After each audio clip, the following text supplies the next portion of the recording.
Hi, and welcome to Off the Beaten Tracks, where the rooms are aglow with alabaster smiles.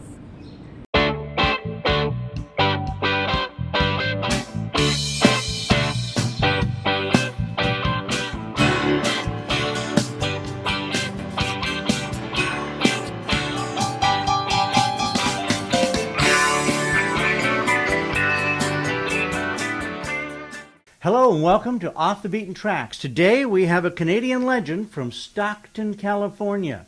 And we're going to be talking about this album. This is Dudes, We're No Angels from 1975. And this is on CBS, I believe. And we're talking to Bob Segarini. Let's start with the very thing that made this group possible, which was the breaking up of the Whackers. How did that transpire? How did the Whackers break up? Yes. Jack Holzman sold Elektra. We had an album in the can. We had a really good 7-year deal that Jack left us with Elektra. Through no fault of our own, the new head of Elektra decided to find a loophole and drop us, which he did. And we kind of drifted off into our own directions. Randy went back to L.A., got a single, and Cooch and I grabbed a couple of friends and did a single as the Whackers for Polydor, just to, while we, reorganized, figure out what to do. So we did that, and the band was okay as a band. I mean, it didn't have the bubble that the Whackers had. And basically, the Whackers was Randy and I and Ernie and Cooch, and that's that. So I got the bright idea of why don't I put together a quote-unquote supergroup as far as Montreal was concerned, because I had become friends. Richie Henman had sat in with the Whackers for a few weeks when Ernie broke his arm. So for a little while we had 2 drummers, and I liked that. So I asked Richie, and we kept Wayne from the Whackers 2.0, Wayne Cullen. Richie and David had become friends long before this moment in time. And I loved them both, great guys, and fun to be around. So I asked them if they wanted to take a shot at being in a band. I recruited Brian Greene, who was in a band I think called MIC. So you're gathering these guys. Now you start kind of gigging, writing songs together. No, how does this coagulate? I don't like to rehearse. I've never been a rehearsey guy. Okay. So my guess is then you're just standing on a stage then and saying, I write the songs, I give them to somebody, and then I go over there. Yeah. And then they learn the songs, and then I come and I yell and make changes, and then we would do. But no, Brian wrote, and David, of course, wrote, and I wrote. I had a very good rapport with most of the studios.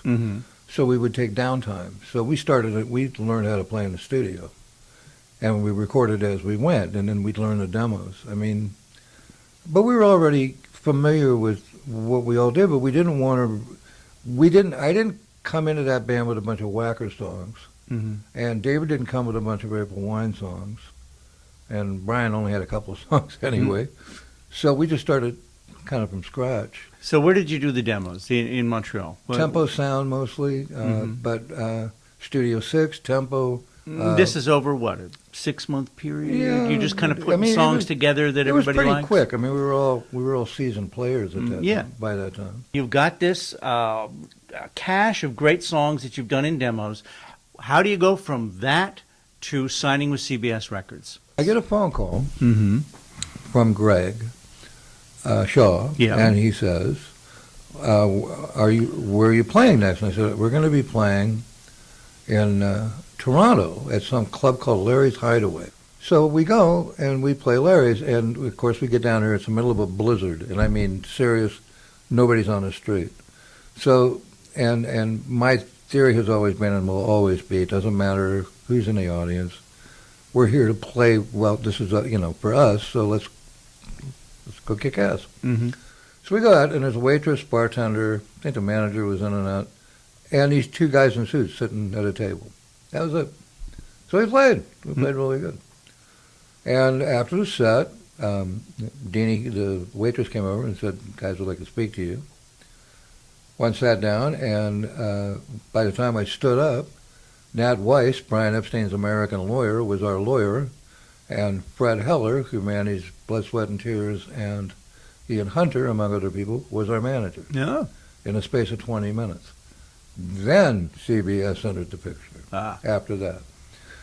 And they offered us, I was hesitant. Mm-hmm. And a week or two later, the phone rings in the CBS. And they're very interested, and Fred has told them that we're fantastic live, and will we be considered signing with an American record label? Mm-hmm. And I went, duh, mm-hmm. you know? Yeah. I said, but I'd want to record here at Morin Heights, at the studio. And CBS said, sure, that's fine. We don't care. Who would you like to produce? And I said, well, I'd like to. I do the...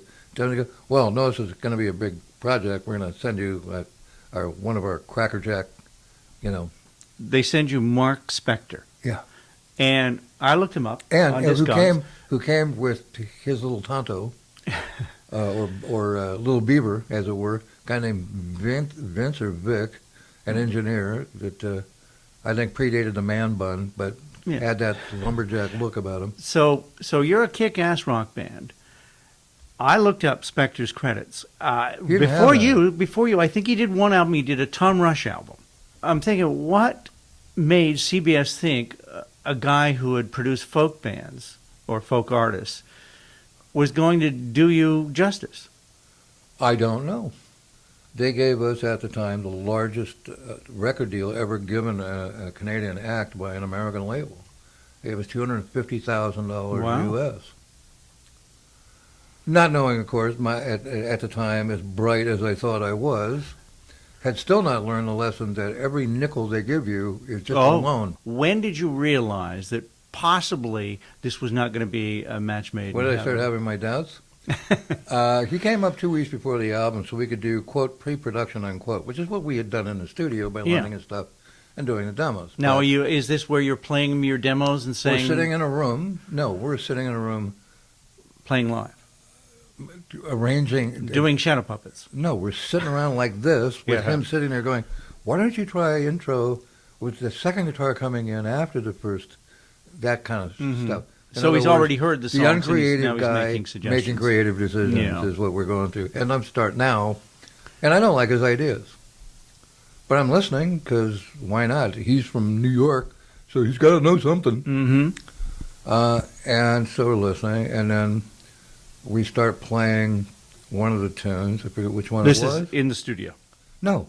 In this room where we're doing pre-production. Okay, you're in pre-production. We're sitting around just like in a room about this size, just like this, with him sitting on that stool over there saying, we'll run through that again. Okay. Let's try it without that. Or why don't we speed it up a little, pre-production. I forget which song it was, but we go into a tune, and he stops us, and he says, let's try it with just one set of drums. And, of course, it sounds not as powerful. And about a verse in, I stop, and I say, this is where the other drummer comes in with the fills, so he can keep doing the 16ths and the hi-hat, whatever it was. And he goes, well, this is a lot cleaner this way. And he goes into this big explanation of why he's right about this, why he has a good feeling about it.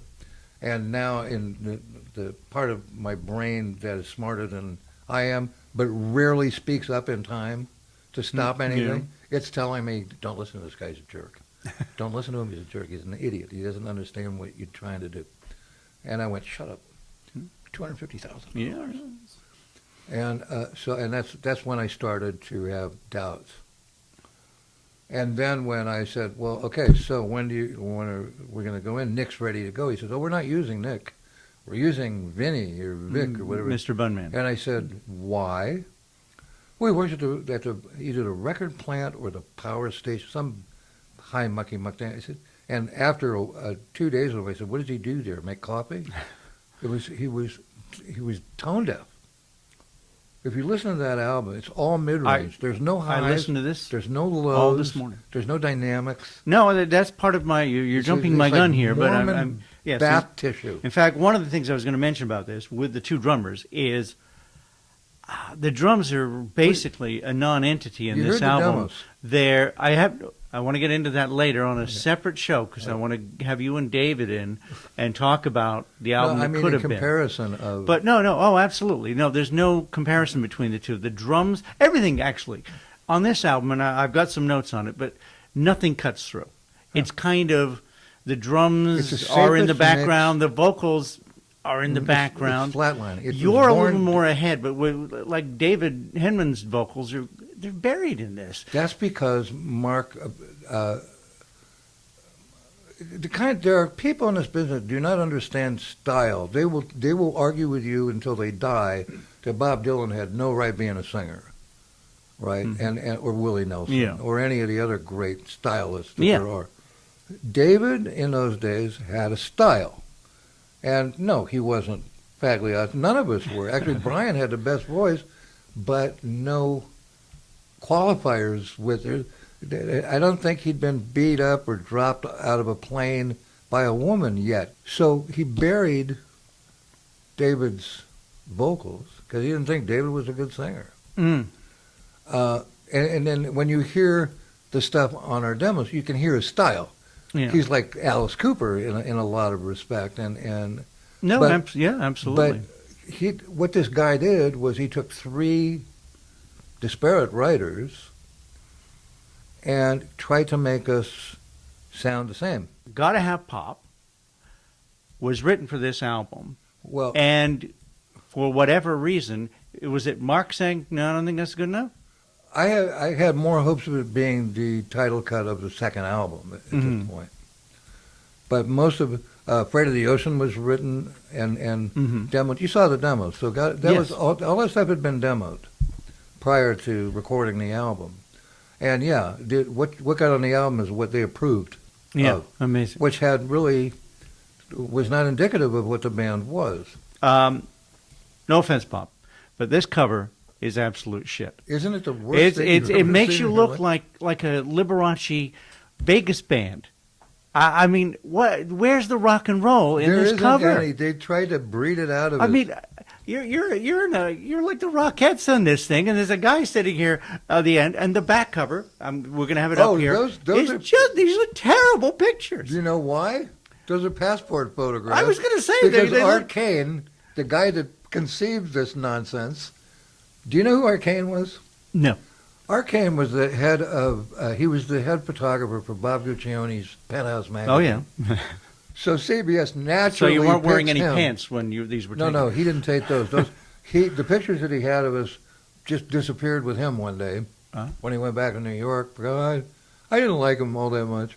Anyway, we didn't have pictures. We had a deadline. We just went to a guy and we gave him $10 each and had those are actual. Yeah, these could be in a booth in Oshawa Center. They said, we're going to put you in suits. And I went, why? And they said, because we want the connection between, like you're the new thing, and it's 1975. It's like disco everything.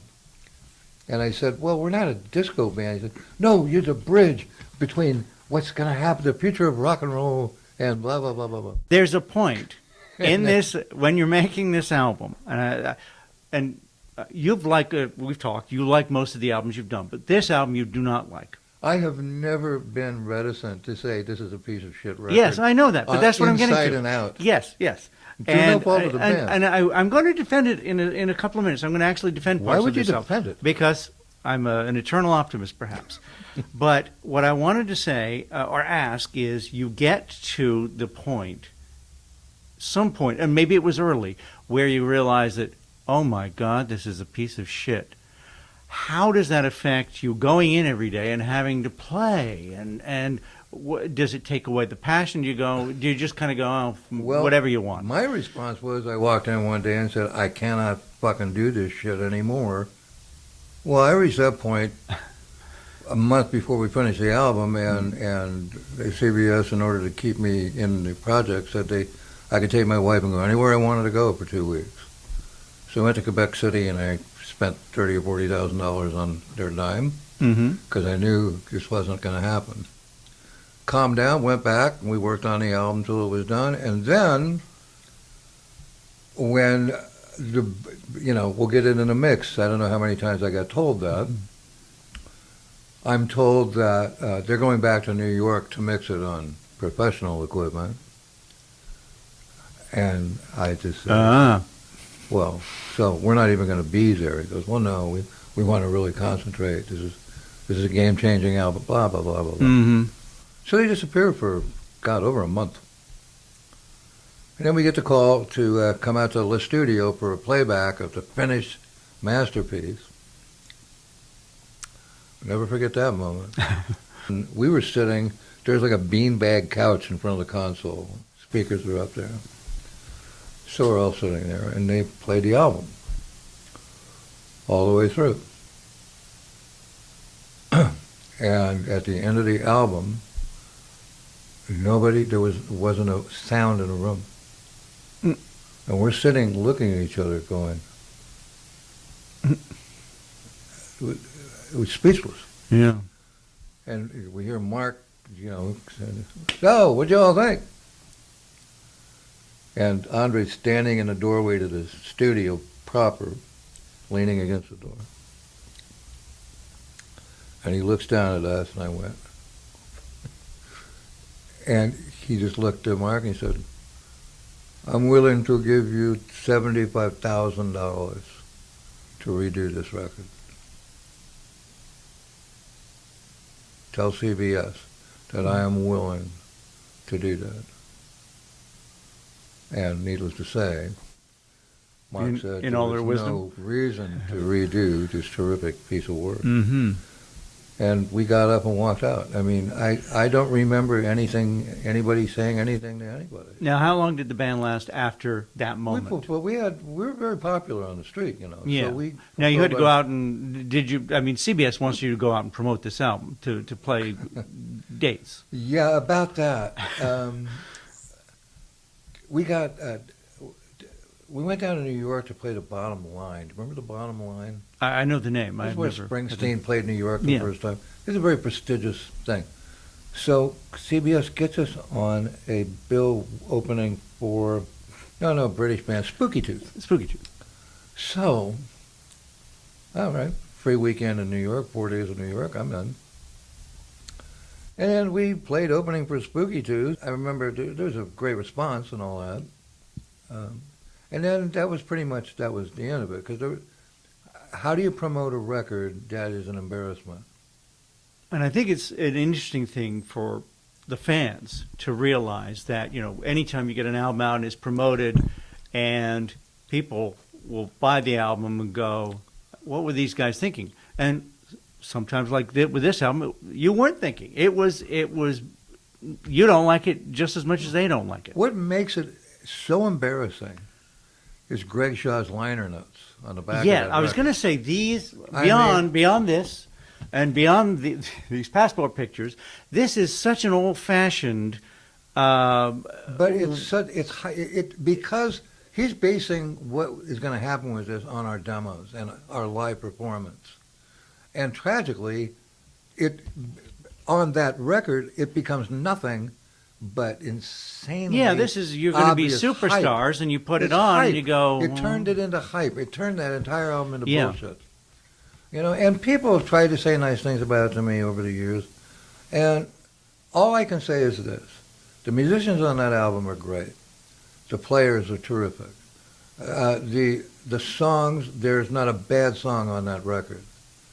But all of that is completely lost under this gossamer cheesecloth that this moron from New York laid over it to make it appeal to more people than it should have been, and in so doing made it appeal to no one. Mm-hmm. The Dudes album is a woulda, coulda, shoulda. Woulda, coulda, shoulda. We're no angels. This has been Bob Segarini on Off the Beaten Tracks, and we'll be back soon with more Bob Segarini stuff because he's got a ton of great stories and great albums. Thank you, Bob.